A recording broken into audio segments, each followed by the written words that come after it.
Good morning, everyone. Welcome to our panel today entitled Advancing the Regional Trade Order in Asia with a Less Engaged United States.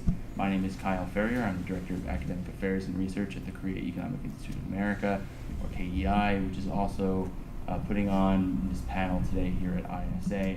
And I will also serve as the moderator and discussant for our panel today. The panelists before you will have written papers which will be included in our joint U.S.-Korea academic studies publication, copies of which are available to you here if you'd like to pick one up before you leave. The papers from this panel will also be joined by papers from another panel holding this afternoon about South Korea's diplomatic options. That panel will be in Continental Room 5 at 1:45 today, and other papers to join this papers from this panel will come from a panel we're holding at our office at KEI in a few weeks on North Korea's strategies in 2018, as well as a panel we held last week at AAS, at the Association of Asian Studies. And I would be remiss to continue without first thanking Gil Rosman for all the excellent help he has provided in helping us with this project and serving as the editor-in-chief for the joint U.S.-Korea academic studies publication. So we were extremely fortunate to not only have a very timely panel, but a very illustrious panel. And I am very excited to have the perspectives that we have here today to talk about such an important topic, one is which that so much is continuously going on. If you were watching news this morning with trade tariffs and between China and the United States, and the trade wars are easy to win. But I digress. Trump has done a lot to challenge the traditional role of the U.S. in global international order since he has come to office, and it seems as if though since he's come into office there's been much that has happened. The number one issue that people still point to is withdrawing the TPP, which he did within his first few days of office. And even though a lot has happened within that past year, even within the past month with the signing of the CPTPP, the answer to the questions about the regional trade order that the Trump administration has put forward are really important, and the answer to these questions will have major global implications. So our panelists today will provide 5 perspectives on advancing trade integration in Asia, and they will talk from a China perspective, a Japan perspective, ASEAN, Korea, and finally talking about South Asia, East Asia trade integration. So I'll introduce them briefly now as they, in the order in which they'll be speaking, and then we'll turn things over to them to start off on the presentations. First up, we'll have the China perspective, Tu-Jin Kwan, who's the Executive Dean and Professor at the China Institute for WTO Studies at the University of International Business and Economics in Beijing. Next up, we'll have T.J. Campbell, the Jack M. Forsey Professor of Political Science at the University of California, Berkeley. After T.J., we'll have Sanchita Basudas. She is a fellow and a lead researcher in economic affairs at the ASEAN Studies Center, the Institute of Southeast Asian Studies in Singapore. And after that, we'll have Dr. Kim Sang-kyun, who's a senior research fellow at the Korea Institute for International Economic Policy. And finally, and certainly not least, we'll have Pradyumna Rana, who is the associate professor and coordinator of international political economy at the RSIS school at the Nanyang Technical and Logical University, also in Singapore. So I'll turn things over now to Dr. Tu, who will start us off on the China perspective.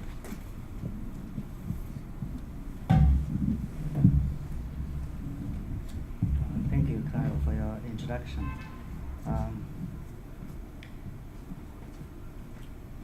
Today is a very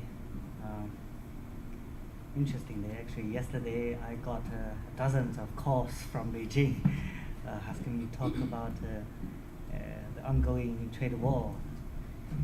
Maybe it's not started yet, but anyway, there's a very hot discussions in Beijing about this issue.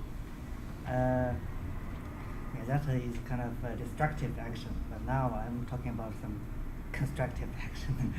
The title of my talk paper is the Belt and the Road Initiative, a Chinese-style regionalism. It is a kind of general question. My simple answer would be no, but a more complex answer would be not exactly, because I think we have kind of different understanding about what regionalism is.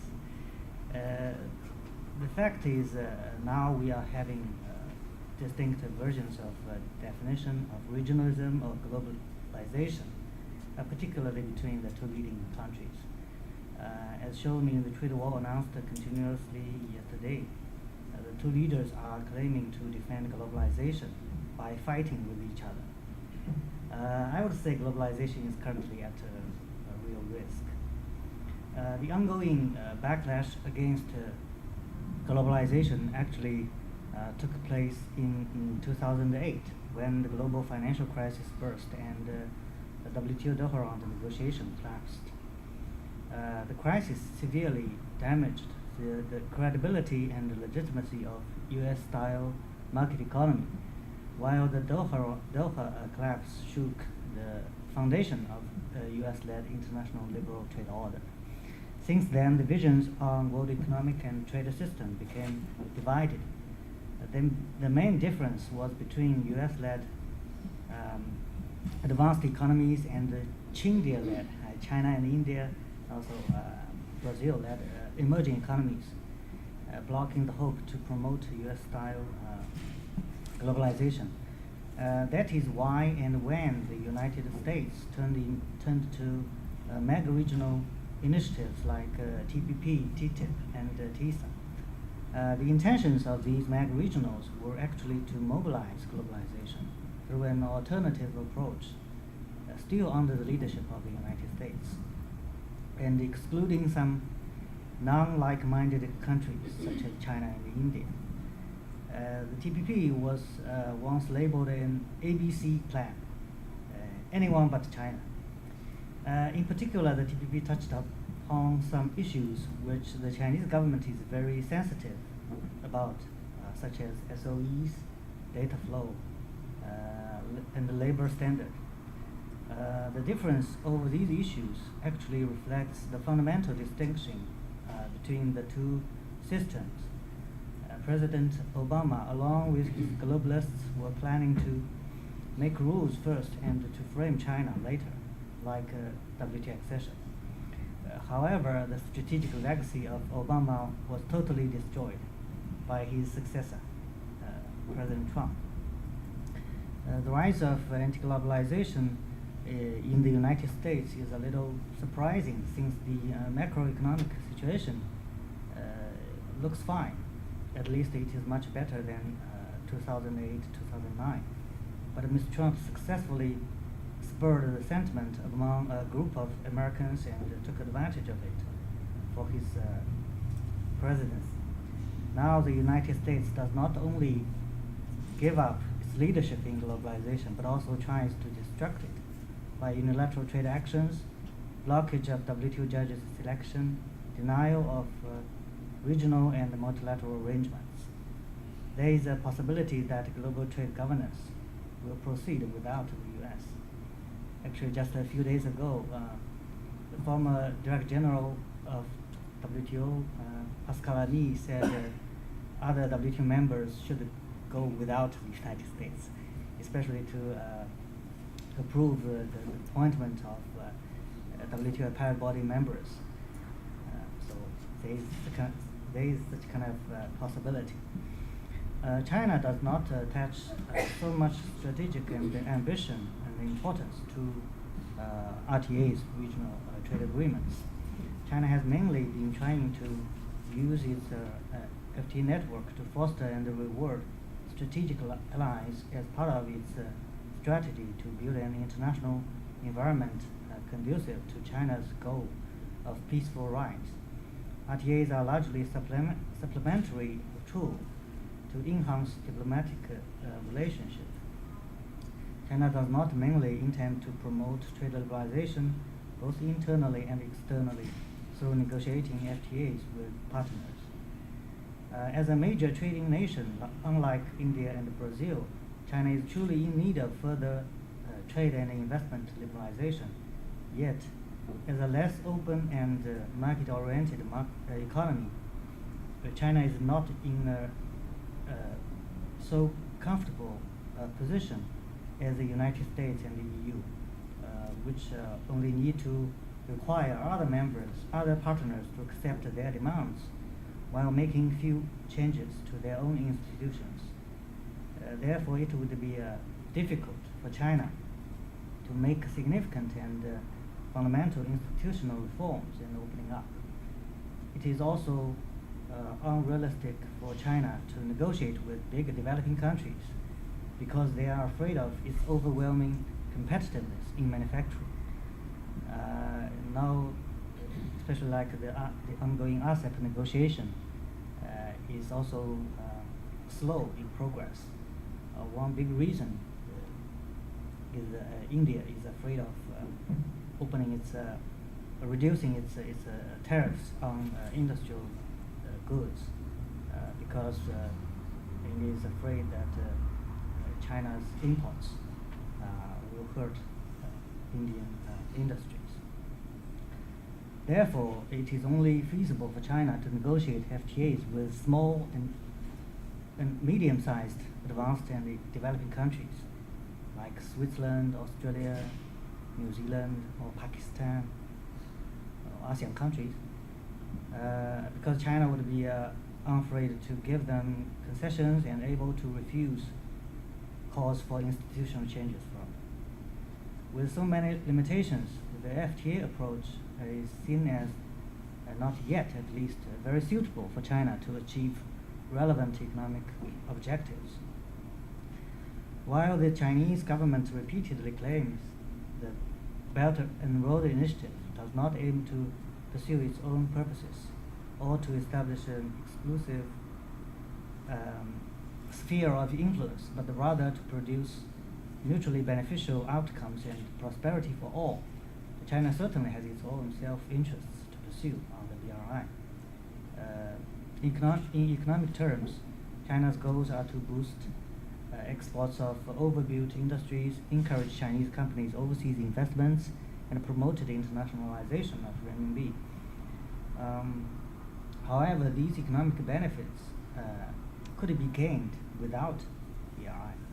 While for the Chinese government, such a top-down umbrella could help to create positive network effects and to reduce organizational costs, many projects under BRI are not organically related and could be conducted separately.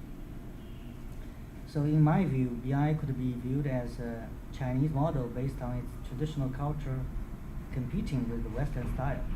With its secular and materialistic culture, China prefers to prioritize economic cooperation with beneficial prospects rather than ideological commonalities or institutional integration.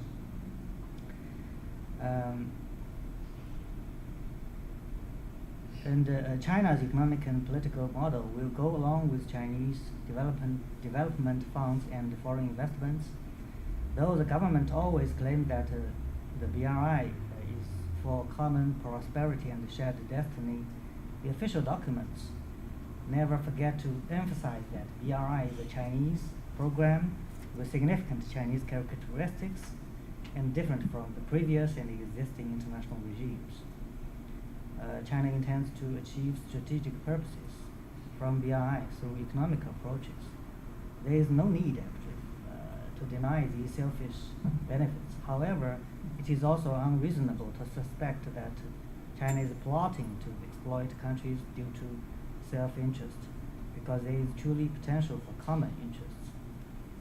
Although the Chinese government is ambitious to spread China's influence, China has no imperialist tradition and does not try to compel other countries to accept China's model, funds, or investments. As seen from China, China's goodwill to others is as authentic as its self-interest with regard to BRI. Among the 5 cooperation areas of BRI, the most distinctive one is connectivity of infrastructure and the facilities. BRI is not a multilateral institution, but a set of bilateral arrangements between China and the BRI countries. It would be very difficult for China alone to coordinate relations between these countries. For now, actually, most infrastructure projects on the BRI are inside one country or between China and one country, rather than connecting multiple countries. Other than this special feature, BRI does not look so different from the existing globalization models, such as FDI, FTAs, and currency swaps. One general distinction of BRI might be its non-legalism, because anyway, Chinese people don't like law. But there is both advantage and disadvantage with it. Proposed by one single country and intended to combine many countries together, BRI is a new model never proposed in human history. It is also a new grand strategy for China to link many economic purposes with strategic intentions under one program. But whether BRI can establish a new mode of globalization is still open to debate. Okay, these are my points. Thank you.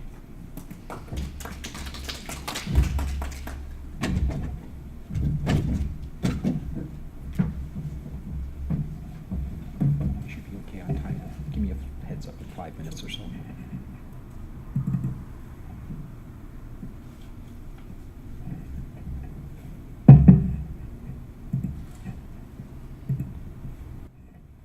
So far, so good.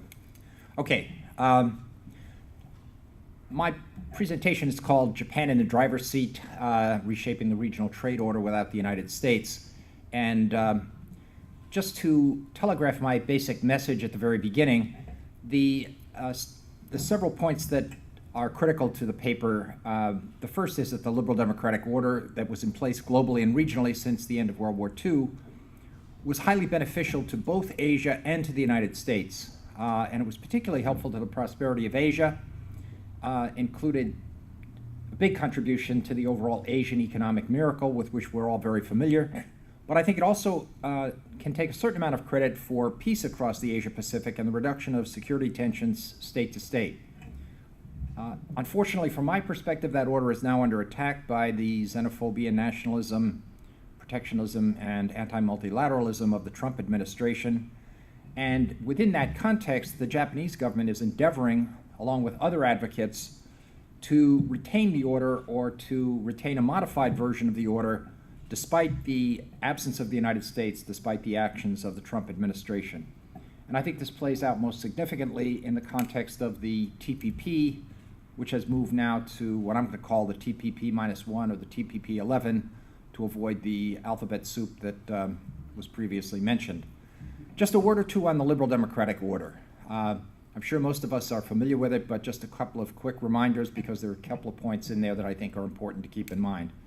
At the end of World War II, the United States sought to shape that global order, particularly not just to protect the United States interests, but also to create an economic system globally that would provide for easy movement of trade and goods and services across national boundaries, created a whole host of international institutions, the International Monetary Fund, the World Bank, the General Agreement on Tariffs and Trades, the Bretton Woods system, et cetera, things with which we're all familiar. And it was to create an open trading system. And as a hegemon, the United States provided a certain generosity in terms of opening its own markets on non-reciprocal terms to allow for the export-led development of many of its allies, both in Europe and, of course, in Asia. And this contributed broadly to the world economic recovery that took place at the end of World War II, and the United States fostered and Asia benefited from that focus on economic development across East Asia.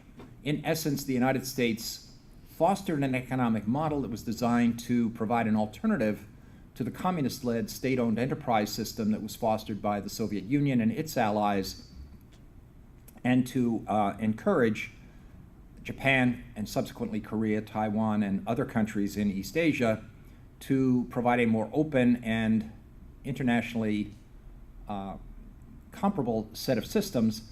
And the economic success of many of these countries, I think, contributed broadly to the end of the Cold War, and of course also tended to promote democratic values both at home and abroad.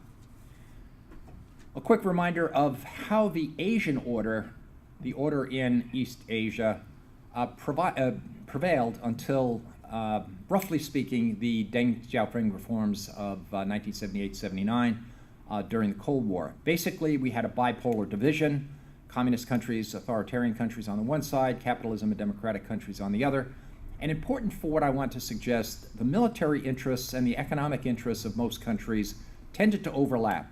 Countries traded with their friends, did not trade with their purported adversaries, and this was true of both the communist bloc on the one hand and the capitalist bloc on the other, and particularly salient for the order in East Asia. Countries like Japan, South Korea, Taiwan, and many of the somewhat neutral countries in Southeast Asia had very limited ties with the communist countries, and the institutional structure in the region was limited largely to the alliance structure. There were virtually no region-specific institutions, with the singular exception of Asean, which formed in 1967, but multilateralism was relatively limited in this regard. And so U.S. allies, as I said, tended to have reinforcing perceptions of where their military interests lay, where their economic interests lay. They aligned themselves militarily and economically with the United States and provided forward bastions of America's foreign policy. The U.S. was therefore the number one export destination for all three of these countries. The numbers are staggering. Japan sent about 35% of its exports to the United States. Its number two trading partner was either South Korea or Germany, depending. Usually only 5 or 6% of its exports going there. So it was just a singularly dependent relationship that was quite important to Japan, both economically and militarily.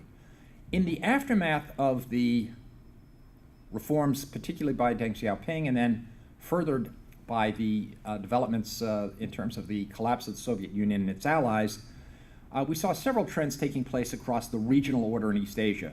Increased regional economic interdependence, lots more trade, lots more foreign direct investment by the richer countries into the less rich countries: Japan, South Korea, Taiwan, Singapore, all investing across national borders, creating the regional production networks that have subsequently become so critical to the economic success.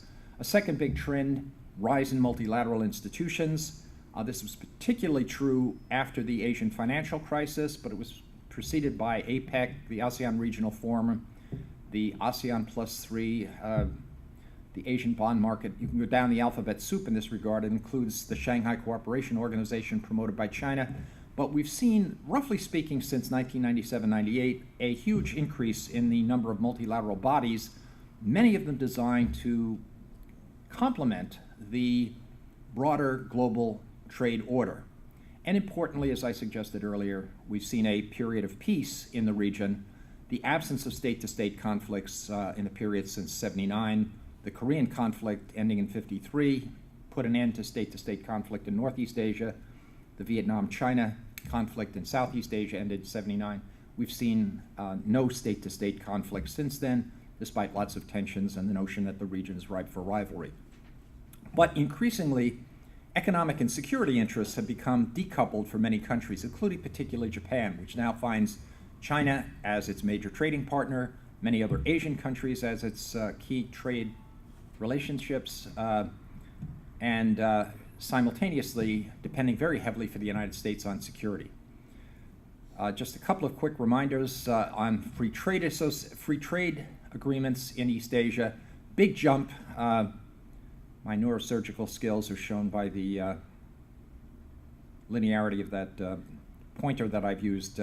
But you see a big jump in the aftermath of the Asian financial crisis. Many of these are bilateral in nature, the blue ones on the right-hand graph. Battlefield deaths have been minimal in East Asia, so you see the lighter colored battlefield deaths across the world, lots of conflicts going on around the world, but East Asia has basically seen virtually no battlefield deaths since basically the end of the 1980s. Into all of this, I think it's important to fold the United States efforts under the Obama administration. Basically, trying to complement the existing bilateral alliance structure that the United States had been so dependent on with multilateral engagements, particularly with Southeast Asia and Asean, agreeing to the Treaty of Amity and Cooperation, joining the East Asia Summit, sending an ambassador to ASEAN for the first time, easing sanctions on Myanmar, etc., and also putting in place a lot of economic complementarity to the security alliances, so pushing the Korea-U.S. Free Trade Agreement, re-engaging with APEC, joining the East Asia Summit, etc., and critically, the Trans-Pacific Partnership was to be the keystone of this Asia repositioning or the Asia pivot, etc. So TPP was quite critical in all of this. Now, weaving Japan back into the story, Japan fully agreed. It was a reluctant decision initially to join the Trans-Pacific Partnership, but in essence, TPP provided a way for Japan not only to engage with Asian multilateralism, but also to move away from some of the tension between economics and security and to reconcile them by bringing back in the United States economically to East Asia, ensuring that the United States be fully engaged economically in the region. And the TPP was largely emblematic of the liberal democratic order. As everyone knows, 12 countries involved, 40% of world trade would be involved, and this was something that the Japanese government saw as allowing the United States and Japan to become more fused, but also allowed for Japan to provide an external cudgel in support of the Abenomics reforms at home and to use participation in TPP as a way to eliminate or reduce some of the domestic resistance to greater openness of the Japanese economy. TPP was supposed to be comprehensive, 21st century agreement, and importantly, it was to involve decisions that would go beyond the border. They were decisions that were going to affect the internal politics, the internal economics of many of the participants. China would find it tough to shift its economy and join, but I slightly differ from Professor Tu in suggesting that ultimately I think this was not so much an ABC policy, anybody but China, and rather it was the notion that we would put in place structures that are supportive of the global economic order and then invite China to participate, but that would require changes within Japan. Much as I hate to go in this direction, I have to say a few words about Donald Trump. I just got the note that my time is shorter than I anticipated, so I will skip all of the nasty adjectives and simply say that this is a man who ran for the presidency on the most protectionist platform of any major party candidate since 1932, has been very clear in rejecting the global trading order, has challenged alliances, has challenged multilateralism, scorned multilateral participation, and ignored democratic values while engaging in a bromance with Vladimir Putin that is captured by the poster on the walls from Eastern Europe down at the bottom. Trump, of course, made this brilliant comment on March 2nd. It seems hard to believe that this was the case, that trade wars are good and easy to win, and we're now seeing today the consequences of that brilliant suggestion with the retaliatory actions by China on tariffs, the staggering blows to the United States stock market, and this now looks like the opening shots of a trade war between the United States and China, and perhaps one that will include Western Europe. I would just remind people that King Canute tried to hold back the tides, and Trump is trying to hold back the forces of globalization, and in the process is taking a wrecking ball to the global liberal order. U.S.-Asian relations were the result of decades of complex and multi-dimensional ties, and he is challenging this with his prioritization of ISIS, the Middle East, and Russia, and his embrace of Asia's most illiberal leaders. Traditionally, there are many tools in the U.S. foreign policy toolbox, and he seems to be moving in the direction of relying exclusively on the military And if the only tool in your toolbox is a hammer, everything looks like a nail. Abe has sought to create a personal relationship with President Trump in order to head off the worst consequences for Japan, was very quick to make early visits to Donald Trump, brought him a gold-plated golf club that bonded the two of them over golf. They seem to be engaged in mutual ego massage, and Abe seems to have moved forward very successfully with dealing with Donald Trump. But it's important to recognize that for the Japanese, TPP-12 was not just about trade. It was going to link economic and security issues. It was going to build on regional production networks. It included dovetailing with cleaner energy, advancing the corporate interests of the most sophisticated companies. And while it looked like the TPP-12 was dead once Trump refused to sign, Abe and his Australian counterparts have taken the lead in putting together the TPP-11, the idea being to serve the global and regional liberal order. And in doing so, it would clearly hurt U.S. companies and U.S. sectors, which led, of course, to Donald Trump's announcement that if he could get a better deal, he might consider rejoining the TPP. But, of course, the other members of the TPP have said it's not going to be that easy anymore. We're not quite sure we want you right now. So the TPP has been formally signed in March in Chile. It will take effect when signed by 6 countries. Japan has moved forward to begin the ratification process of this, and meanwhile, 22 provisions that were designed to benefit American corporations and American corporate interests are being shelved, and you're getting a kind of quasi-liberal order going forward as a consequence of this. I would just supplement this by saying TPP-11 is not the only way in which Japan is trying to reinforce the global liberal order. It has engaged in a free trade agreement with the European Union.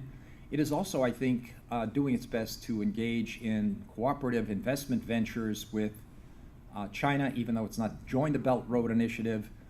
It has agreed to the common agreements between the Asian Development Bank, which has a very strong Japanese twist to it, with the Asian Infrastructure Investment Bank, pushed heavily by China.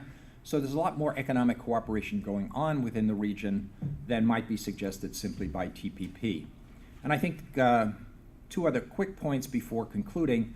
One, a number of other Asian countries, South Korea, the Philippines, Indonesia, Thailand, and even post-Brexit Britain, are talking about possibly joining the TPP-11.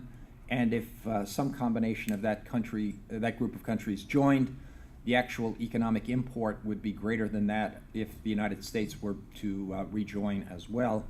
And Japan is doing its best to keep open a number of other options with regard to trade, including RCEP, participation in the Belt Road Initiative, et cetera. But in the process, this is not going to be easy for Japan because it's facing counter pressures from the Trump administration, most notably the fact that Japan is the only allied country that has not been exempted from the aluminum and steel tariffs. I'm not quite sure what kind of an alliance one has with Japan if Japan is not considered enough of an ally, but it's the only one of the top 10 countries that's an alleged ally that is not being exempted. My assumption is that Trump is going to push for a bilateral trade agreement with Japan, which Japan will continue to resist, but it's going to be a tricky process for Japan in the aftermath of the Trump administration. So as the stock market is indicating, the liberal democratic order is in for a rough ride if this trade war continues for any substantial period of time. Thanks very much. Let me close on that note. I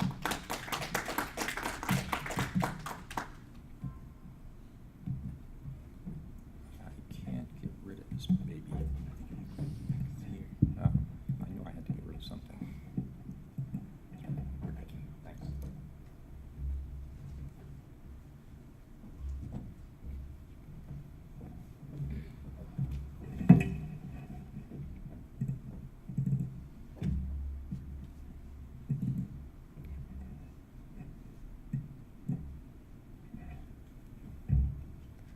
Good morning, everybody. Thank you to Korea Economic Institute for having me over here today in the ISA conference.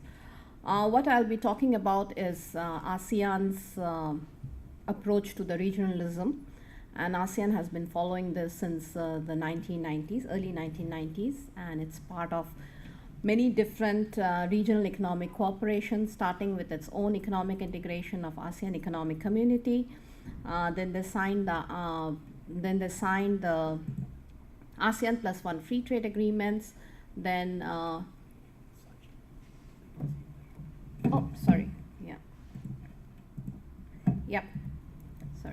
and then the Regional Comprehensive Economic Partnership Agreement. Other than these ASEAN-centric deals, the ASEAN countries are also part of, some of the ASEAN countries are also part of this TPP-11, or what we call it now CPTPP, and they are all part of the Belt and Road Initiative of China. So why is ASEAN countries part of so many different agreements, starting from bilateral to the 16-party deal of RCEP? And a one-line answer to all this is ASEAN countries, they want all big economies to be economically engaged in the region. And this is mainly that they feel if you are engaged at different level, it will serve their economic and strategic interests.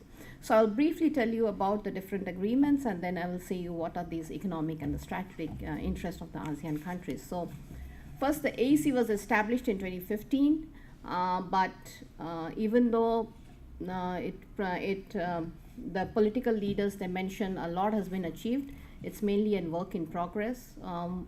Tariff has been reduced, but non-tariff barriers are still there in the region. Trade facilitation is not implemented properly. Infrastructure is still inadequate in the region. So now ASEAN countries have moved to the next phase of regional integration. They call it ASEAN Economic Community 2025. Other than their earlier promises on removing the non-tariff barriers, modernization of customs, they have added new component to that, which is the e-commerce and good governance in the ASEAN economic integration. But one needs to note the ASEAN's way of economic integration. ASEAN approaches this economic integration process in a very gradual manner. They take into account the interest of individual ASEAN members. So most often ASEAN economic integration is very flexible. And the other peculiarity of ASEAN integration is that implementation of the commitments, the regional commitments, is a domestic. It's a domestic responsibility. So no other ASEAN countries can put pressure on individual ASEAN members to implement the commitments in a timely manner. ASEAN has also signed 5 free trade agreements, especially because ASEAN's own integration is as important as the ASEAN's integration with economies in the bigger geography in Asia.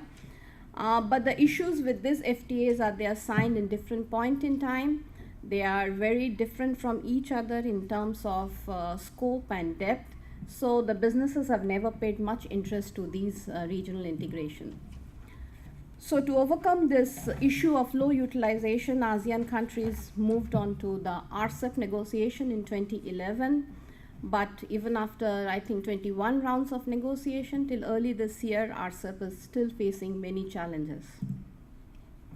ASEAN countries are also part of several bilateral deals, and it's the Singapore which took the lead in this, and soon Thailand and Malaysia also followed, but fortunately or unfortunately, Thailand and Malaysia could not keep up the momentum of signing bilateral deals. Indonesia, Philippines, they were never very interested with bilateral FTAs. They wanted to be part of the globalization process through the ASEAN mechanisms. Finally, for the other regional deals like TPP-11 and BRI, ASEAN, some of the ASEAN countries, they want to be part of TPP-11 because it provides higher quality of the agreement, much deeper in scope, and BRI, the interest is mainly the infrastructure development. So the ASEAN countries, so if you see, are part of so many trading arrangements because mainly they believe all these different arrangements serves their different interests in terms of economics and strategic interests. So what are these economic rationale? ASEAN countries are highly dependent on trade. So if you see this table, most trade is a very sizable proportion of Singapore, Malaysia, Thailand, and Vietnam's GDP. And this share has gone up over time for many of the ASEAN countries.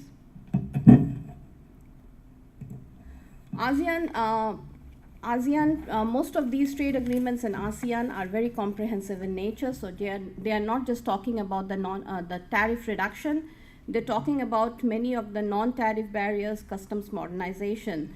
And if we see this table, ASEAN countries are seriously in need of improving their enabling climate in the region.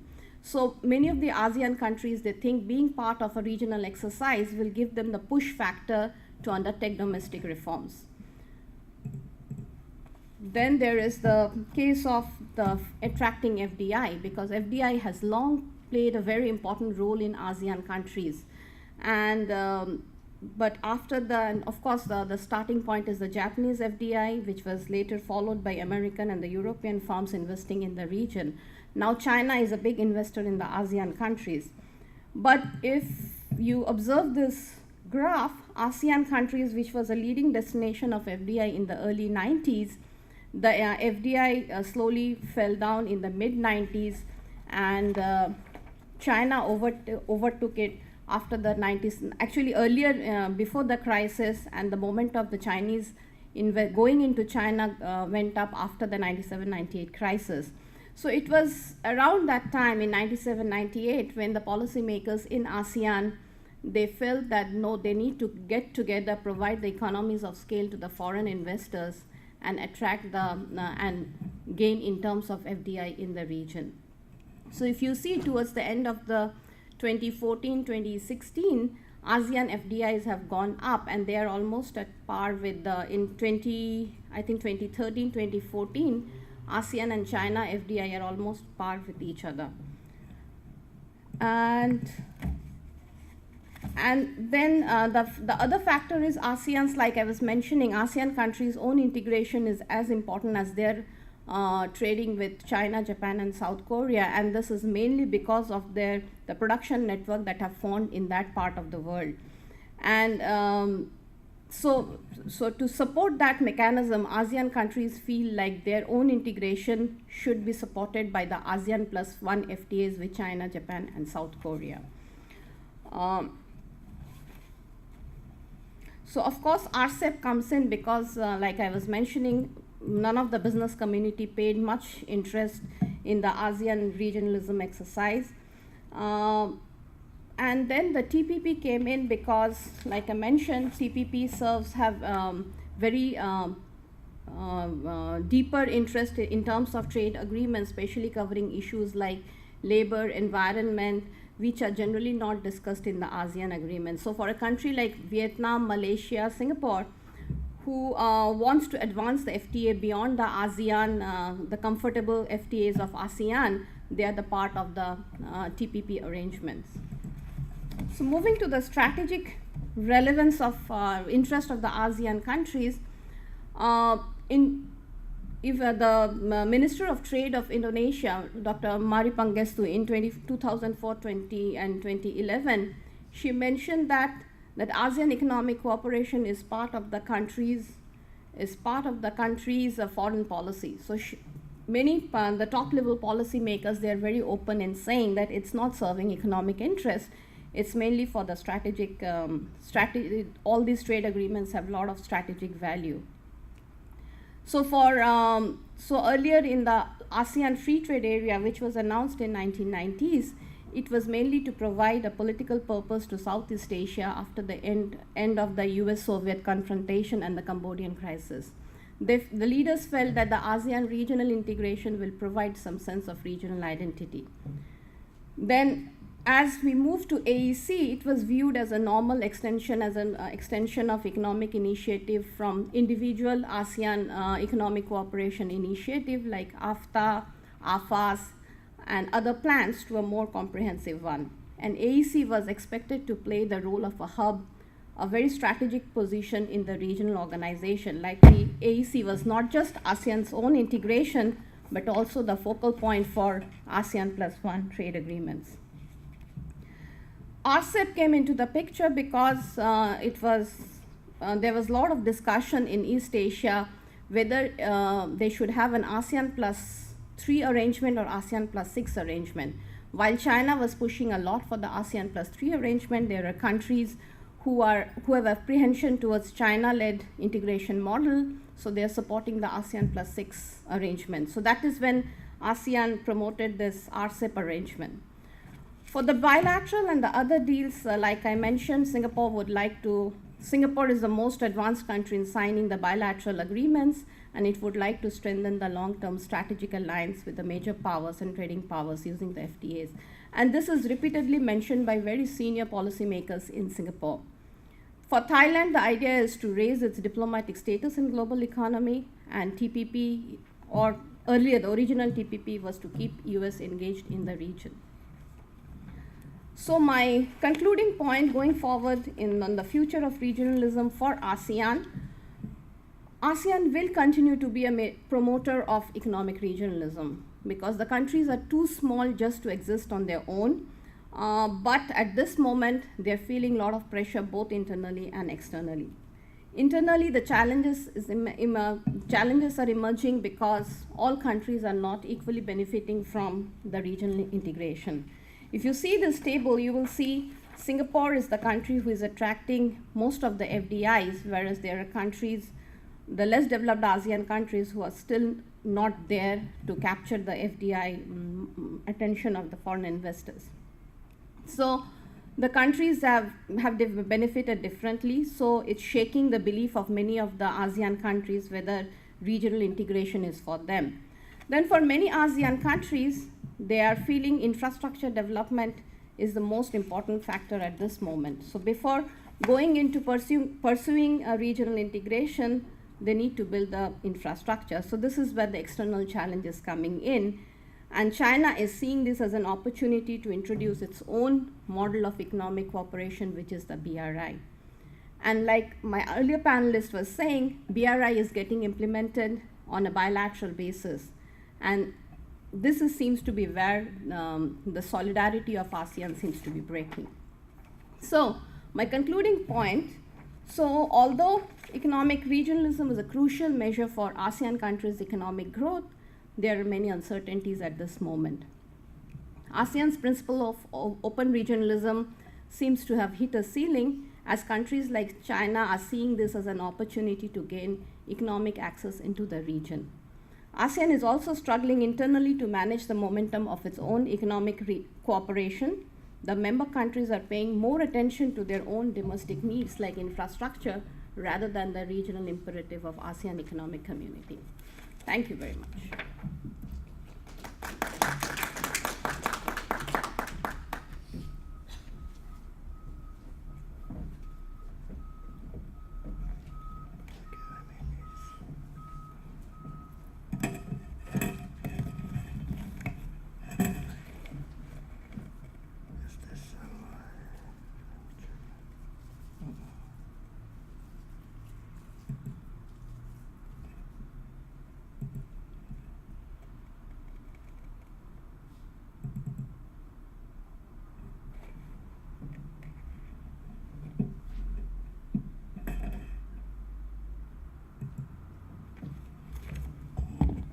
Good morning. It is really my honor and prestige to have a chance to participate in this very important convention, and especially organized by KEI, which is a sister institute of Korea Institute of International Policy, which I'm working for the last 25 years. Today I will be talking about Korea's perspective, regional trade agenda in Asia. If you take a look at this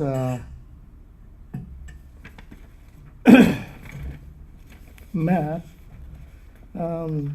this is a map of the regional integration in East Asia until up to 1990s. Up until 1990s, regionalism is a relatively new concept, especially for most East Asian countries. East Asian economies engaged the regional integration discussions as a pathway to eventual multilateral trade liberalization under the initiative of EAFTA or CEPIA. Korea was not the exception. Up until the early 1990s, Korea relied heavily on the multilateral trading system of GATT. Korea's interest in FTA began with the conclusion of NAFTA in 1993, and then grew with proliferation of RTAs in the region.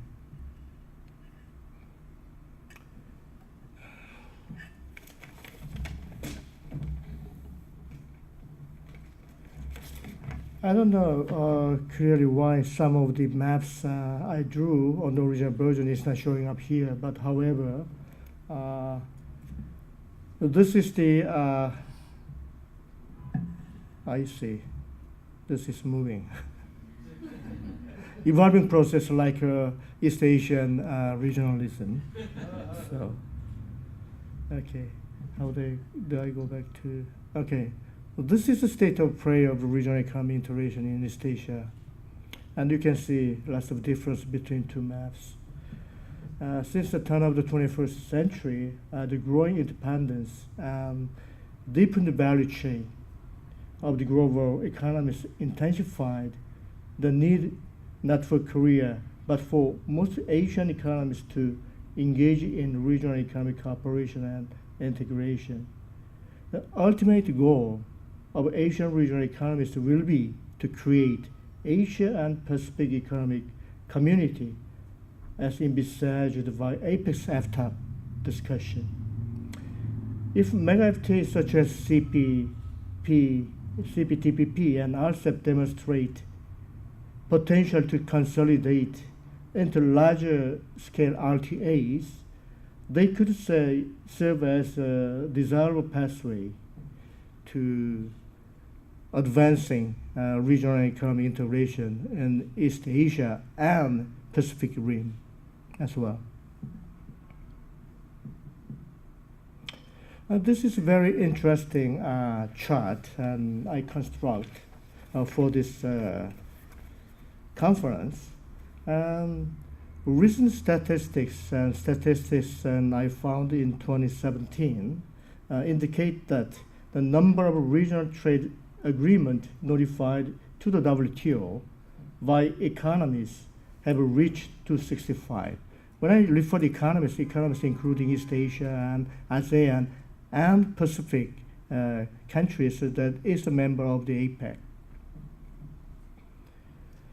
The significance of policy coordination and cooperation within the framework of Asia's regional economic integration activities has attracted considerable attention from regional policymakers and stakeholders. Until the early 1990s, Korea solely relied on, I told you, on the multilateral trading system. But however, Korea's interest in FTA began with conclusion of NAFTA. So until now, Korea has 18 bilateral and multilateral FTAs and RTAs, and participating RCEP, and considering to participate CPTPP as well. One characteristic that we may notice from this chart is that if we compare China pattern of the free agreement concluded by the China, Japan, and Korea, and then ASEAN economies. And one clear distinction might be that while the China, Korea, and Japan prefer, as this chart clearly shows, that bilateral to regional or multilateral FTAs, but ASEAN, so they are very highly relied on regional FTAs. But both two groups, the different groups, China, Japan, and Korea, and then ASEAN. As far as the trading partners are concerned, they strongly prefer to have a FTA agreement with interregional FTA partners. That's a very interesting but very different pattern of having LTAs in between two groups of the East Asia. Let me skip this one. And then let me take a look at what will be the potential opportunities for Asian countries. Needless to speaking, for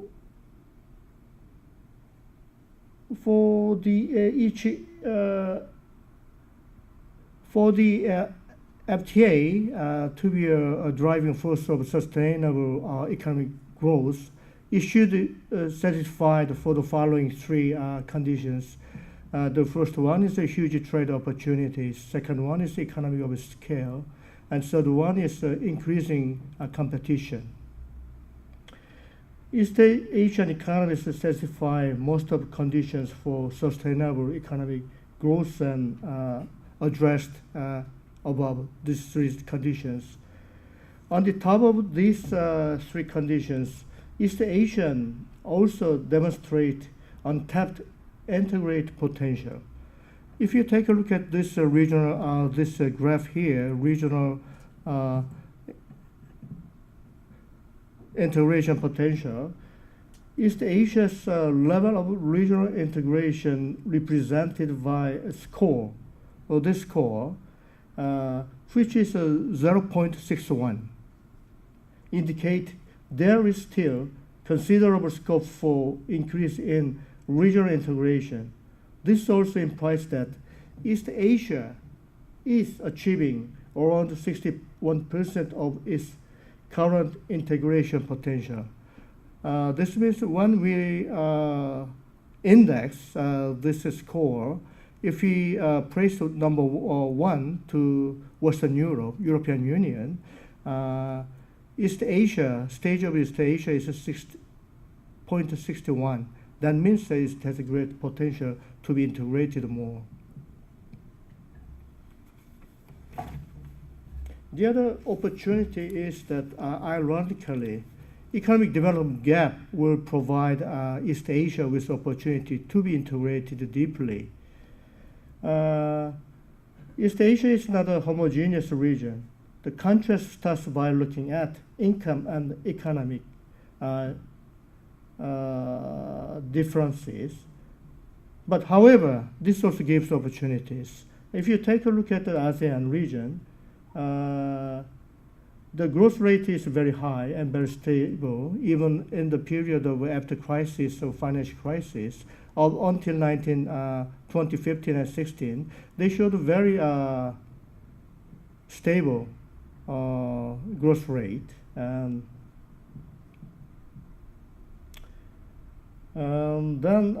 its combined gross domestic product of 2.4 trillion grew by 4.7% in 2015, and annual average projected growth from 2016 to 2020 is 5.2. Very great potential of continued growth and sustainable. The Prague is currently the 7th largest economy in the world and is projected to become the 4th largest by 2050. This is estimation made by the World Bank recently. Okay, so infrastructure spending growth has a direct positive coordination with GDP growth. A higher investment in infrastructure enables a country to increase its output, which then leads to a higher GDP growth rate. Okay, this is, let me take a look at the potential challenges of advancing East Asian regionalism.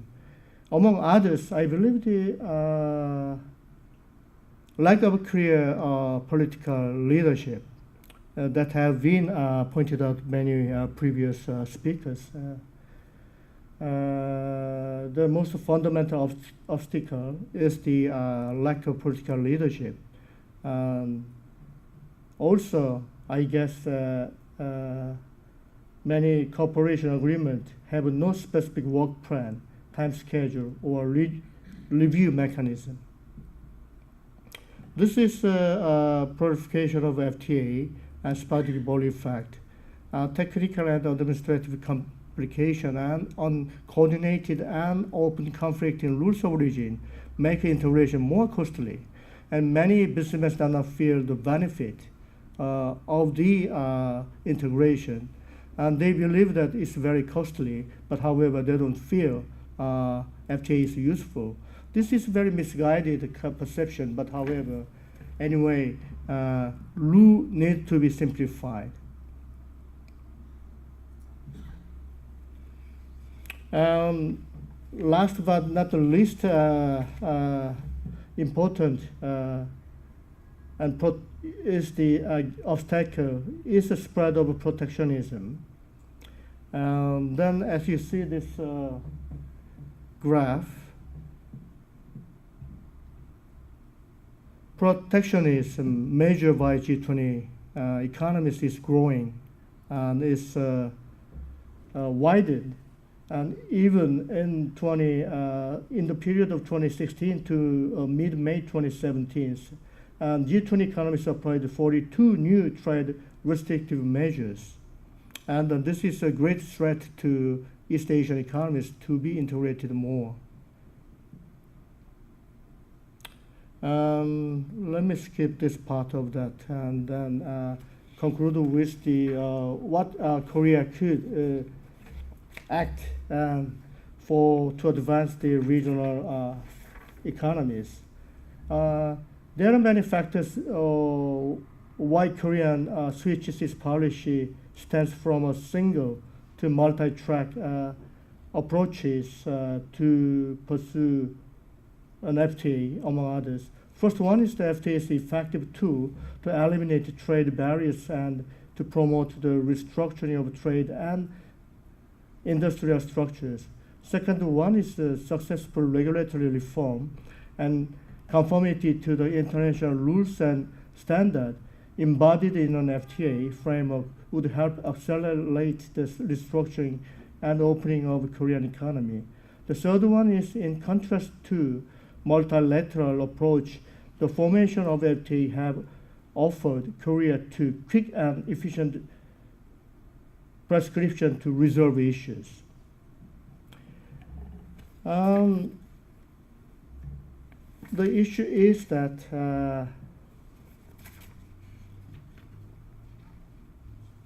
how to Korea contribute to and taking a bridging role in between developing and developed economies in East Asia and Pacific region. And then Korea is sharing our experience and knowledge, including how to successfully manage a multi-track approach with simultaneous negotiations. And secondly, how to reach comprehensive and high-level FTA agreement. And thirdly, how to obtain wider public endorsement based on national consensus. I will wrap up my presentation with this slide, and because of the time limit, and I'm not able to cover all the point I've prepared, but this is just the element for element. And for first one is the formation of a high quality FTAs, LTAs have offered Korea a way to resolve issues that would be more difficult to tackle in the wider multilateral context. Korea should keep an eye on changes in economic circumstances of major member economies with regard to the expansion of CPTPP while reinforcing Korea's FTA roadmap. Because I believe Korea is one of the only few countries who have negotiations, FTAs with EU, China, and U.S. at the same time. So Korea may utilize CORUS as a linchpin, and an ongoing CJK negotiation will be a useful tool to bridging China or engaging China into the issues that have been engaged in U.S. issues. So Korea may work some role in between China and U.S. and in making our Asia-Pacific regional integration more fruitful and then beneficial to all the residents of Asia-Pacific region. This is it. Thank you very much.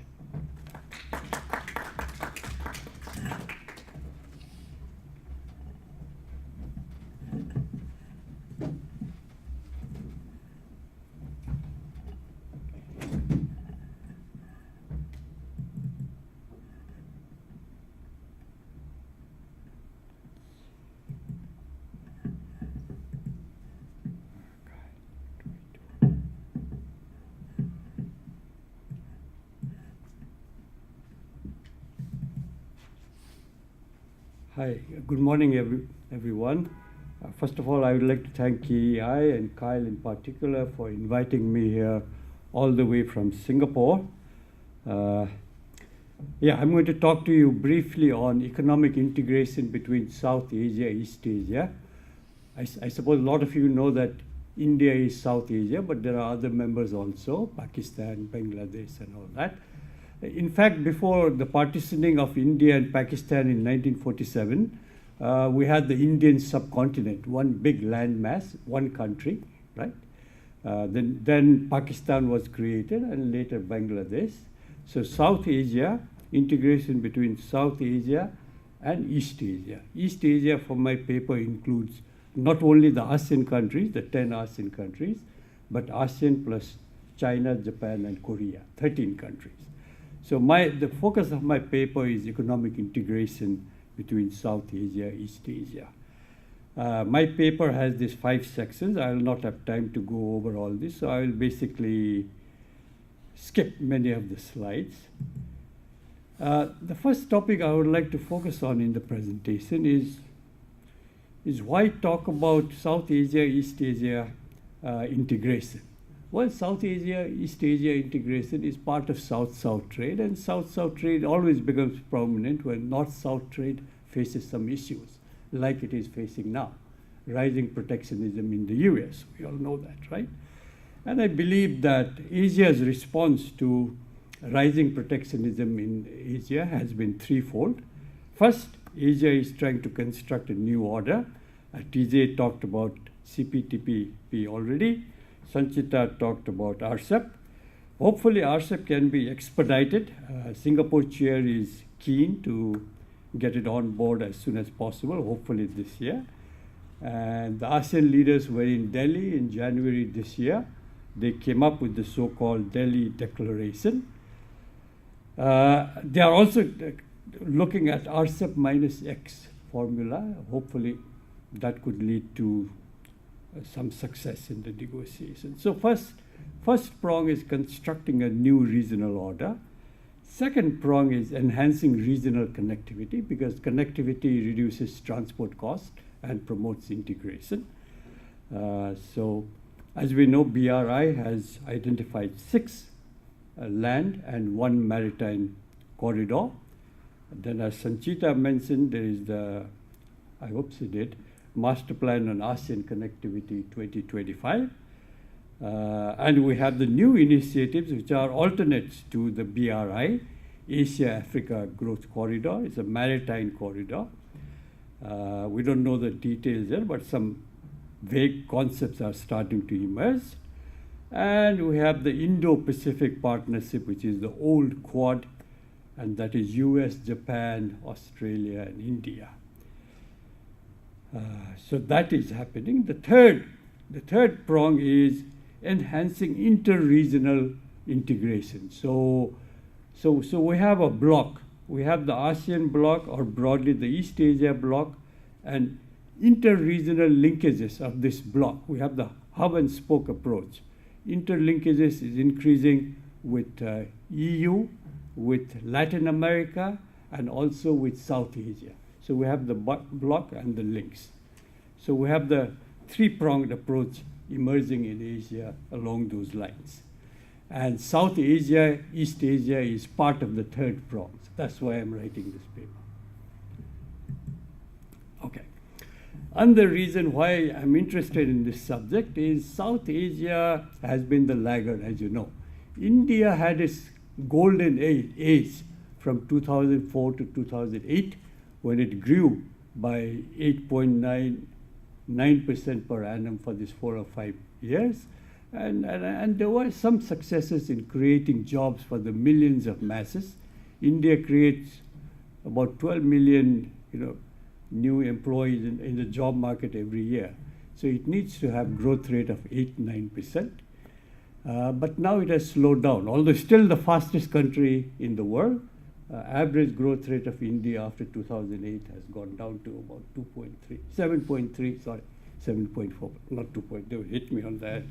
So they have slowed down. So South Asian countries are laggards. How can we revive them? So that's something that I'm interested in and written about that. And also when South Asia was one big landmass, level of economic integration among them were quite high, almost as high as Asean, slightly less, but quite high. But after the partitioning and political problems, the level of intra-regional trade in South Asia has fallen down to 4%. So it is the least integrated country and region of the world. And I've shown in my research that promoting linkages between South Asia, East Asia could indirectly provide impetus to increasing integration in South Asia. And finally, those who believe in Renaissance of Asia, well, it'll take a long time, right? Will agree that a robust level of South Asia, East Asia trade is required.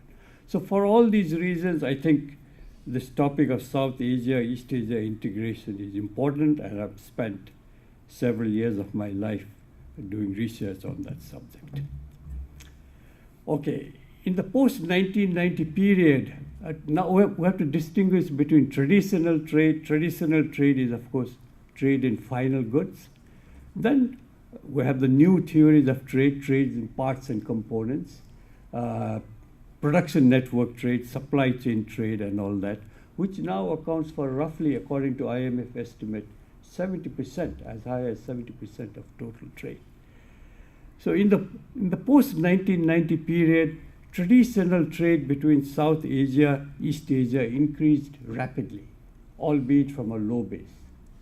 But production network trade between the two regions is very low, So hence the objectives of my paper are twofold. Number one, to argue that South Asian countries should link themselves to production networks in East Asia. We have the factory East Asia model, right?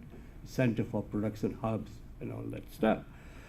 And of course, they should also develop production networks within their region. And secondly, the second objective of my paper is to identify policies that South Asian countries should adopt. So these are the two objectives of my paper. Now, I will not spend much time on historical trends. I have done some research on this subject, including others, that those of you who have been to TJ, you have been there, so a lot of cultural, religious similarities between South Asia, East Asia. Right? So the linkages in the bygone area were very strong between South Asia, East Asia, and with the opening of the Straits of Malacca in the 5th century, South Asia, the relationship with East Asia increased further. Those relationships quietened down and were broken actually during the colonial period when South Asia was colonized in the 19th century by various powers. So after independence from the 1950s to 1980s, unfortunately South Asia adopted the wrong model of development. They adopted the Soviet model of development was government was all pervasive. I don't have time to explain that, but all pervasive. It is only after 1990 that South Asia started to open up. India started to open up when Manmohan Singh was the finance minister, and other countries followed suit in various parts. So from 1990s, South Asian countries have tried to give up the Soviet model of development and move on to market-oriented development model, although they have not reached that yet.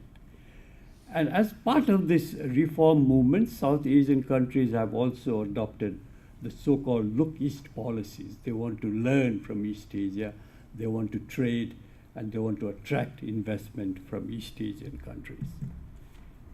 So because of that, traditional trade in final goods, the top figure shows that, trade between South Asia, thank you, has increased very sharply, but then has tended to stabilize for various reasons, where the global economic crisis, as somebody already mentioned, and also China is slowing down, although still growing by 7.5%, not as fast as before. Okay, so this slide shows the gap between production network trade. Yeah, and in my paper, I also do some econometric analysis to try to give some explanation, to try to give some legitimacy to the recommendations that I'm making. And based on this econometric results, this is my final section, I'll not spend much time. I argue that South Asian countries should follow the second round of the Look East policy. The first round started, as I already said, in the 1990s as part of their economic program. Now they need to implement the second round of Look East policies to connect themselves to production networks in East Asia. What should they do? Well, I have 5 recommendations. I don't have time to go over all of them, but those of you who are interested can get a copy of the paper. Of course, they should continue their reform. This is the governance gap. Yeah, this one is interesting. This is the ease of doing business indicators published by the World Bank. The first 2 columns show the ease of doing business ranking of various South Asian countries. India has certainly moved up the ladder from 130 countries, bottom 130th country in 2015. It is now the 100th. So yes, it has moved up, but still got a long way to go. 100 is similar to that, to the ranking of Cambodia and Laos. So India still has to improve a lot. This is the logistic gaps. What else?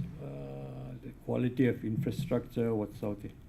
In this map, yeah, a lot of infrastructure projects are being undertaken in India itself, and also to connect India with the Asean countries. There is the trilateral highway from northeast India to Thailand and to the greater Mekong countries. There is also planned connectivity from Chennai to Bangkok and all that stuff. So these are alternatives to China's BRI. So India led alternatives to China's BRI, Dr. Tu. Progress naturally is not, in both BRI and this, there are problems, but these are they're trying to, it'll take years, that's right.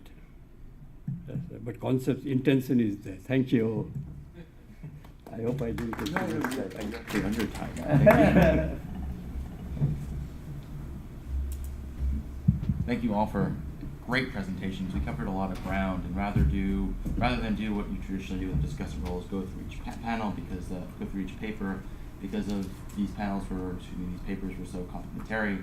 I'm going to try and take a step back and take a look at what I see as the bigger puzzle you've all pieced together, and offer some comments and questions based off of that.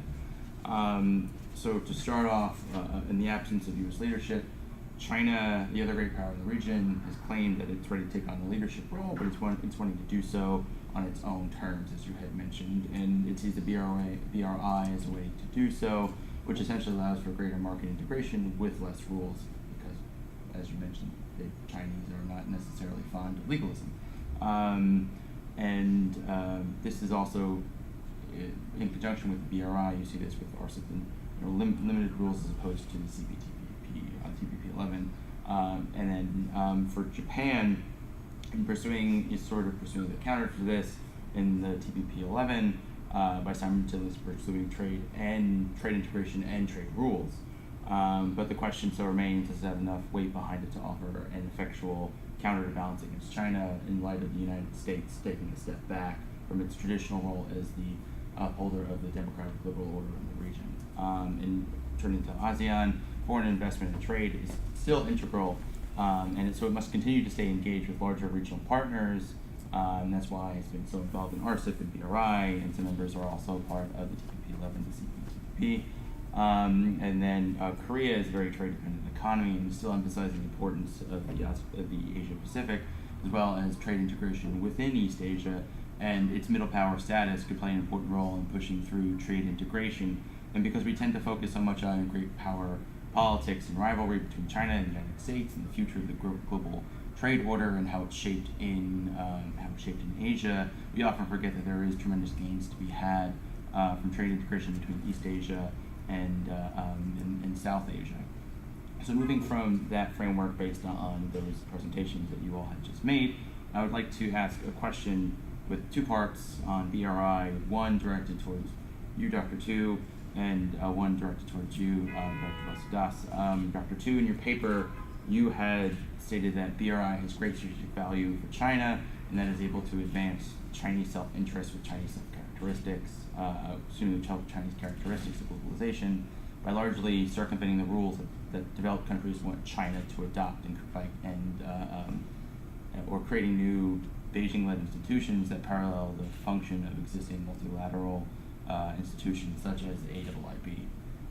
You go on to claim that China has no interest in compelling states through the BRI, but whether this is true or not, there seems to be a backlash from BRI participant countries and the investment recipient states with claims to the contrary.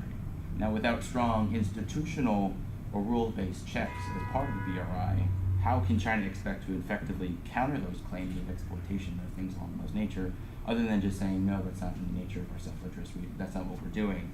And then Dr. Basudas, you didn't really address it as much as I would like you to do in your paper, but you brought it up in your presentation about, in your paper you talked about the cohesion, the necessity of cohesion amongst ASEAN moving forward, and that now in your presentation you mentioned that BRI is possibly an attempt to break up ASEAN integration. Now, how can ASEAN move forward, because it's so reliant on openness and economic trade and openness, but without those rules, that greater economic interdependence and openness could lead to more of a backlash, less of their interests being advanced. I think we saw this with Korea and China over THAAD.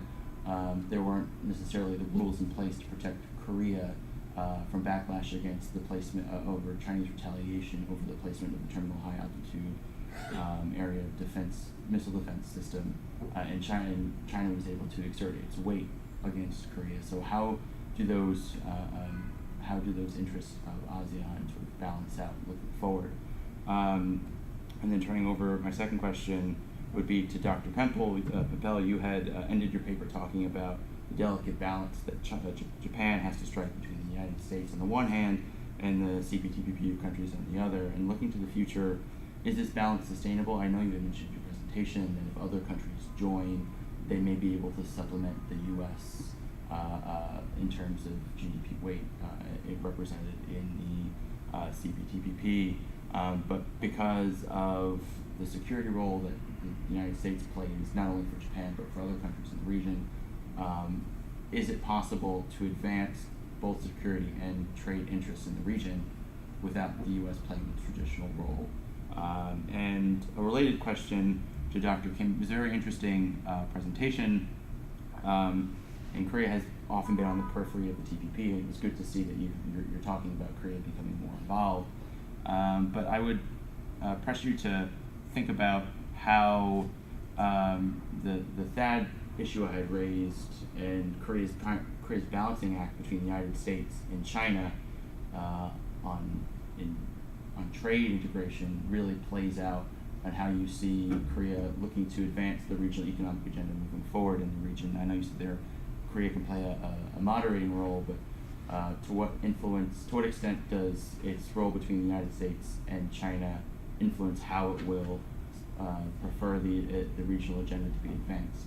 And lastly, Rana, your topic tends to get overshadowed when we talk about these things, and especially because of the security interests, which I just brought up. Because when we talk about South Asia, we usually think about India and its concerns with the rise of China and the free and open Indo-Pacific and the string of pearls in the Indian Ocean.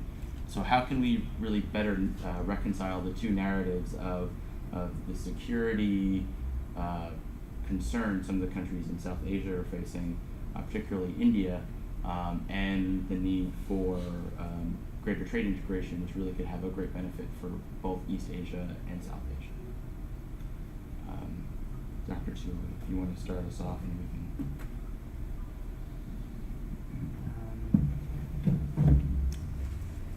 Yeah, actually, this is a difficult question. As I said, the Chinese people don't like legalism or laws so much, but sometimes we really need it. But international law is also a very complicated issue. I mean, sometimes it's useful, but many times it's not so useful. For example, in the ongoing dispute between China and the United States over the so-called Chinese market economy status, the United States seems to be determined to refuse to grant China's market economy status, and the WTO does not help so much. But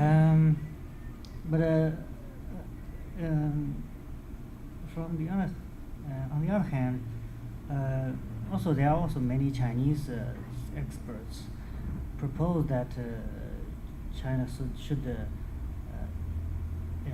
insert more legal elements into the BRI, because actually Chinese investors are facing a lot of challenges and difficulties in these countries. So in that case, Chinese investors are more in need of help of international law. So it's a kind of dilemma. For now, as I said, because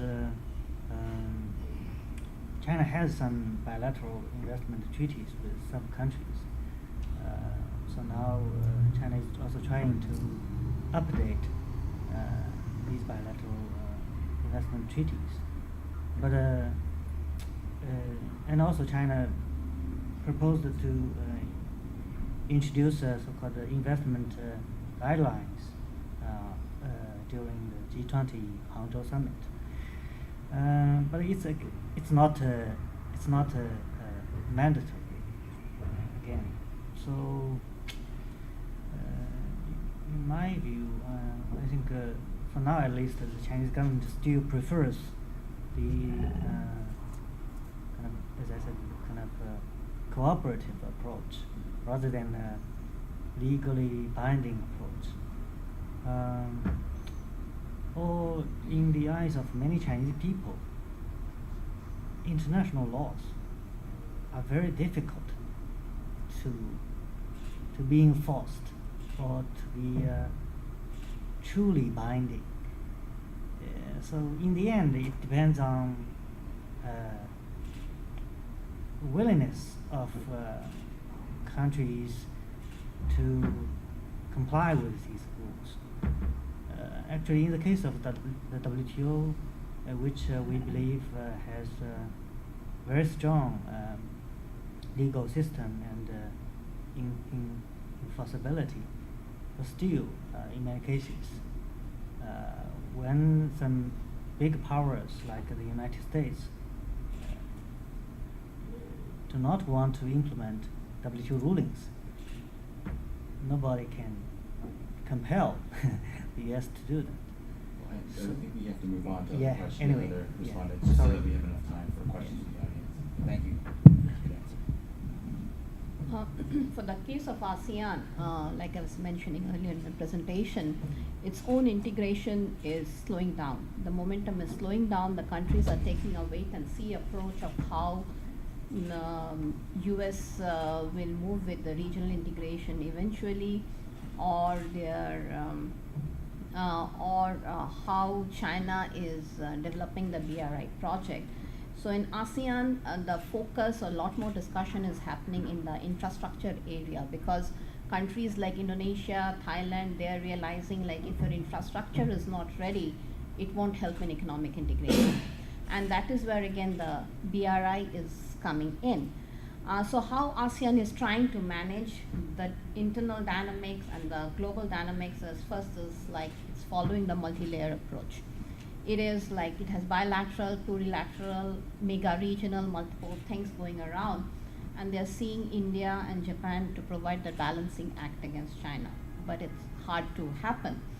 So for the BRI project, what is happening is I see the projects in two categories. One is like economic projects from China's perspective, which means it will give the internal rate of return, and the other are the strategic projects, which are like either to acquire some strategic assets or to have one country in particular in the grouping who can extend China's interest within the region, which is mostly here Cambodia. So, but it's yes, it's very early to say anything very concretely about how BRIs is affecting ASEAN. We have projects in Malaysia where there are views like the railway project is a big elephant. But if we go deeper into that investment, we can see China has a lot of investment in the country, and especially they have formed this electronic free trade zone, and the traffic can go for the infrastructure can use those investments. Indonesia, there is a HSR high-speed railway project, but it's stalled for many reasons. So China is learning from its experience likewise. In Thailand, the country is trying to balance out Japan and China. So the countries are having more option now in ASEAN. They have Japan also, who have been investing in infrastructure projects, and now we have a new player, China. So they're trying to maximize the benefit using the competition. And Cambodia. So I will say the investment in Cambodia from China is very small. So even if China doesn't get any return from those investments, it is advancing its other objective in the region. So I think at the moment it's a very delicate balance. We have to watch how these South ASEAN countries are trying to take advantage of China and the competition between Japan and China infrastructure investment, and how in the meantime how it's going to break the cohesion. But I don't think it will, because ASEAN has many other elements, the political security and the social cultural. So it's all together which will keep the ASEAN momentum. Does Japan have the power to push back against Trump? Not if Trump is serious about taking Japan on. Japan has potential allies with Western Europe, also committed to the general order, potentially with South Korea, although there are diplomatic tensions between those two countries, and they're not likely to agree in the abstract to get along, but they have common interests in the global order. And the flip side is that there may be a very interesting push by China's engagement with the rising tariffs that may create a domestic constituency in the United States that's going to push back against Trump's unilateralism and begin to make for changes from within the United States.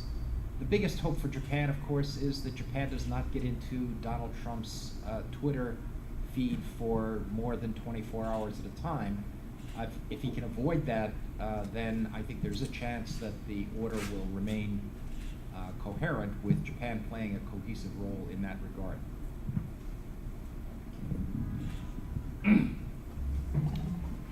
Thank you. That's very deep question. One thing I can say, considering all the trading environment we are having, that with the existing chorus, it's very important. I have told you earlier, and this we can use that as a linchpin. And then CJK is the platform we could utilize. And then fortunately, 1 month ago, that discussion has been resumed. This is only for 3 nations, Japan and Korea, and China is involved. Other than the ASEAN plus 3 movement. And then, if that is realized, I think possibility we may have the possibility of explore that maybe if CJK is concluded, and then we can invite U.S. and then to participate. That's one possibility. And for that environment to be, evolved and progressed, I guess we may need to explore some efforts for 3 countries. Maybe APEC will be good platform. So for all 24 economies and major powers meet together without any great pressure, other than political pressure, but they will have a political pressure. But they meet and then explore common areas and of interest. And then that will gradually make something very that's interesting. And then if we go by evolving process, use the relevant process, and gradually, and then that Korea may do some role in the process, I believe. On this question of security versus economics and India's non-support of the BRI, I have come across 2 schools of thought.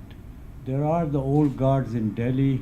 These are the former generals, military attaché and all that. They are very vocal. Huh? They don't have anything to do. They are retired. They attend a lot of conferences in Delhi and explain their voice. And they say, well, if we were to build roads and all that with China's help, they would attack us. No, they have forgotten the wars they have fought. So it is a no-no. BRI is a no-no. BCIM corridor, Bangladesh, China, India, Myanmar corridor. China is trying very hard to push that project. India doesn't show up in many of the meetings. And on the other hand, India is now talking about this Asia-Africa Initiative Maritime Corridor, which is very vague. We don't know where it is. And it's trying to revive together with the other 3 partners, namely Japan, Australia, and US, revive the Indo-Pacific. We also don't know where that initiative will go because they are all at a conceptual stage, right? So the old guards are very negative, but then there are more progressive new thinkers like Raja Mohan, who is very well known, several other people in Delhi, younger people, and some in my own institution, RSIS, think that India's approach is not appropriate. India critically, I mean, one of the reasons for its slowdown is, you see, it relied on services, IT-led services for its economic. It's now in the process of Narendra Modi, Prime Minister Narendra Modi, now in the process of changing, taking the country other way around. The East Asian labor-intensive manufacture, that's what they want to do. And infrastructure is a key constraint. Infrastructure financing is urgent area of need. India doesn't have money. China has money. AIIB has money. If we can find feasible projects, why not? You know? Thank you for that great answer. We only have a very limited time left, so if there are questions, okay, great, there's only one. So, Mark, yes. It's a question for Professor Triple. I'm Mark Tokola from the Korea Economic Institute. We've seen the Trump administration threaten to unilaterally punish China for intellectual property theft. We've seen China unilaterally punish South Korea for the THAAD anti-missile deployment.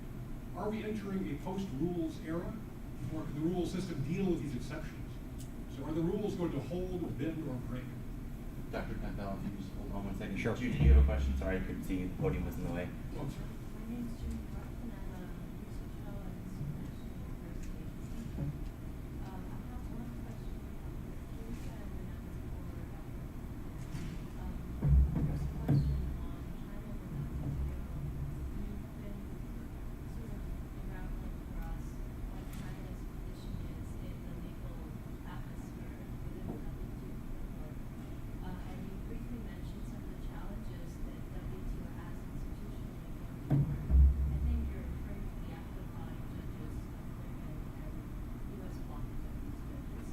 But within the broader context of China's commitment to the WTO rules, what do you see going forward if China tries to leverage more of its its position more in the context of regional trade agreements and the dispute settlement processes within those frameworks?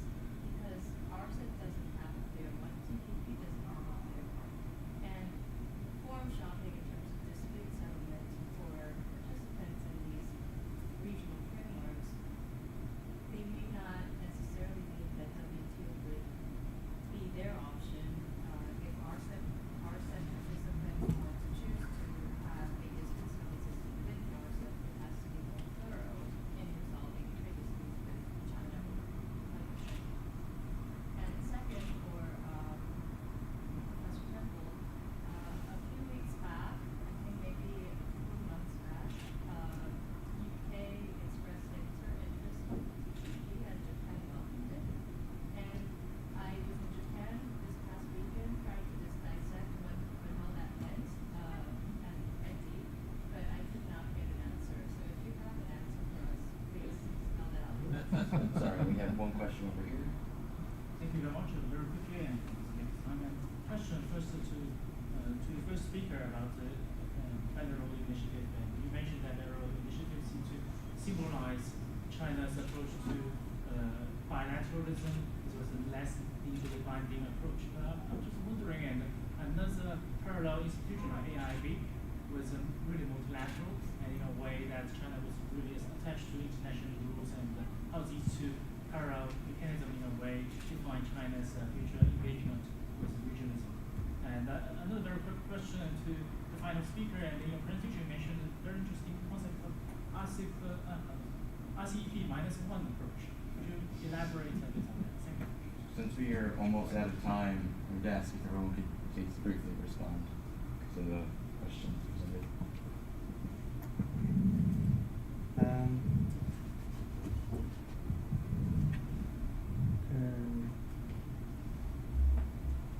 Yeah, the WTO dispute settlement mechanism is facing a lot of challenges, but you can see China still go to the WTO for this ongoing 301 Section 301 investigations. In regional initiatives, some regional initiatives also established some dispute settlement mechanism, but not well used. Now, anyway, RCEP is still under negotiation. We don't know if there will be a dispute settlement mechanism. AIB is actually not directly related to the Belt and Road Initiative. It's a separate one, and it's a kind of a copy of World Bank. So this is a different experiment. I mean, BRI is more Chinese-style experiment. AIB is a kind of following the existing model. So maybe we want to try try both of them. Just quickly, what the hell's going on with Brexit and the UK? To answer in kind, damned if I know. I mean, I think the Brits are looking out desperately for anything. They don't know what they're doing with Brexit, as best I understand it. And I find it very difficult to see them in a trans-Pacific partnership. But on the other hand, I can easily understand why Prime Minister Abe is reaching out, as he has been, in any and all directions to find friends who are committed to the kinds of trade arrangements he'd like. In terms of whether rules are, I mean, I'm going to reformulate your question, Mark, but do rules apply to the powerful? Probably not. I mean, they can always bend them, and I think we've seen this in the past. Certainly, the United States, despite its allegations of supporting a rules-based order, was always quite quick to decide, well, thank you very much, but we're going to get out of Bretton Woods. Thank you very much, but your currencies are too strong or too weak or whatever. So you're always going to have that kind of pushback. But I think to the extent that you create multilateral institutions in which the powerful have vested interests in staying cooperative, you reduce the chances that those rules are going to be broken on a whimsical basis.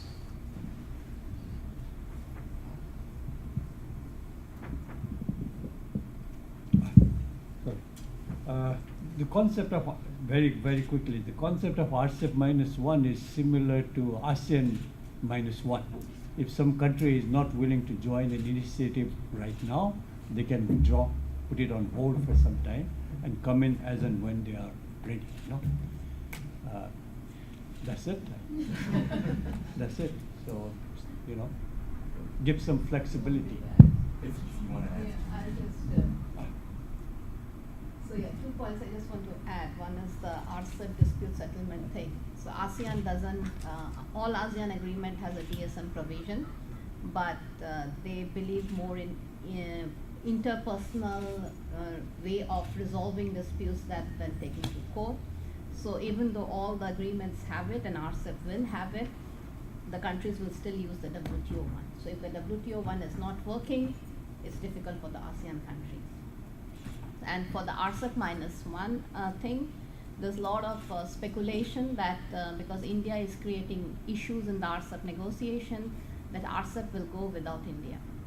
But at this juncture, when US is not there in the region, Singapore and other countries in the region want India to be there. Because China in the 2017 ASEAN +3 summit is already talking about East Asia integration. And China is saying it wants to align the BRI with the master plan of ASEAN connectivity. So these are ringing very alarm bell among the policymakers in the ASEAN region. So they don't want RCEP -1 at the moment. So, but the discussion started like that. Well, thank you all for the fantastic conversation. That concludes the time we have, and please join me in thanking our panelists today for their great presentations.